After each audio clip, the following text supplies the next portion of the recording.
You finally have some extra money this month, maybe $300, maybe $500. And now you have a choice. Do you send it to your credit card? Do you invest it before you fall further behind? Or do you split it and hope both problems improve? This is where a lot of people freeze. One side says, pay off every dollar of debt first. The other says, if you wait to invest, you lose years of growth. Both sound reasonable, and both can be wrong. The answer depends on one number, the interest rate on your debt. But before you use that number, there are two exceptions that can completely change the order. Let's start with the part most people miss. Paying off debt is not just removing a bill. It is stopping a guaranteed loss. Imagine you owe $5,000 on a credit card charging 22% interest. That balance can cost you around $1,100 in interest over a year if it stays near that level. So when you pay down that card, you are not simply being responsible. You are blocking a 22% charge from working against you. That matters because it is certain. The stock market might have a strong year. It might also fall. But your credit card company will keep charging interest either way. That is why a 22% credit card and a 4% student loan should never be treated like the same problem. They are both debt, but they are not doing the same damage. Here is the simple rule. If your debt is charging around 8% or more, lean hard toward paying it off before doing extra investing. Keep making every minimum payment. Then send most of your extra money toward the debt with the highest rate. Why 8%? Because at that point, you are accepting a large, guaranteed cost while chasing an investment return that is uncertain. You might beat 8%. You might not. Paying off the debt gives you a clear win today. No guessing. No market timing. This usually puts credit cards, payday loans, and many personal loans at the front of the line. But do not follow the rule blindly. The first exception can change the math fast. That exception is an employer retirement match. Imagine your employer adds 50 cents for every dollar you put into your workplace retirement plan, up to a limit. You put in $100. They add 50. That is an immediate boost before the money even starts growing. So even with high interest debt, it can make sense to contribute enough to receive the full match. Not more than the match while the expensive debt is still there. Just enough to avoid leaving that benefit on the table. Then go back to the debt. Your order might look like this. Cover your basic bills. Make every minimum payment. Contribute enough to get the full employer match.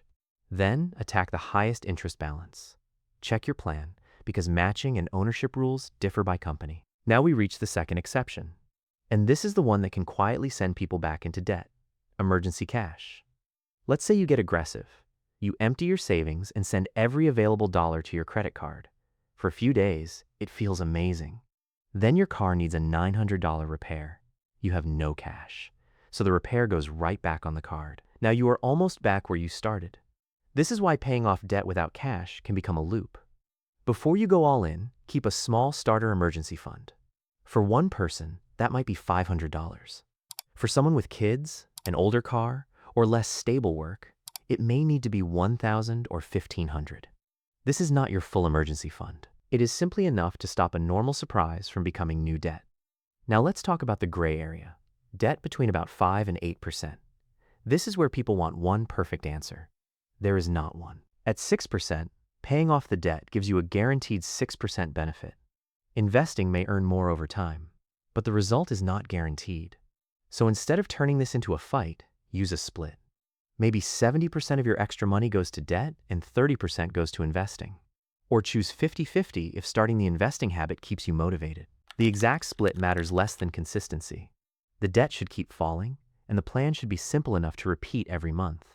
Now compare that with low-interest debt, usually around 5% or less. If your income is stable, you have emergency savings, no expensive debt, and many years to invest, it may make sense to keep making the normal payment while investing extra money. This may apply to some mortgages, car loans, or student loans. But the rate is not the only thing that matters. A low-rate loan can still hurt if the monthly payment is crushing your budget. If paying it off would free up hundreds of dollars each month and help you sleep better, that matters. Personal finance is not a contest to squeeze out the highest possible return. It is a system you need to live with. Two people with the same rate may still need different plans. One has a steady job, 6 months of savings, and no major expenses coming. The other has 1 month of savings, an unstable income, and an aging car. Same rate. Different risk. Different answer. Now let's remove 4 mistakes that make this decision harder. Mistake number 1. Comparing a guaranteed debt rate with an average market return as if both are guaranteed. They are not. An 18% credit card charge is real. A past market average is not a promise. Mistake number 2. Investing while adding new credit card debt every month. That is like filling a bucket while someone drills holes in the bottom. Fix the monthly money problem first. Otherwise, the investment may grow slowly while the card grows faster. Mistake number 3. Using every dollar of savings for one dramatic debt payment. Progress that leaves you unprotected is fragile progress. Keep the starter buffer. Mistake number 4. Spreading extra payments across every debt. Make the minimum payment on all of them. Then focus your extra money on the debt with the highest interest rate. When it is gone, move that full payment to the next one. Now here's the 5-step decision you can use today. Step 1. Write down every debt, including the balance, minimum payment, and interest rate. Step 2.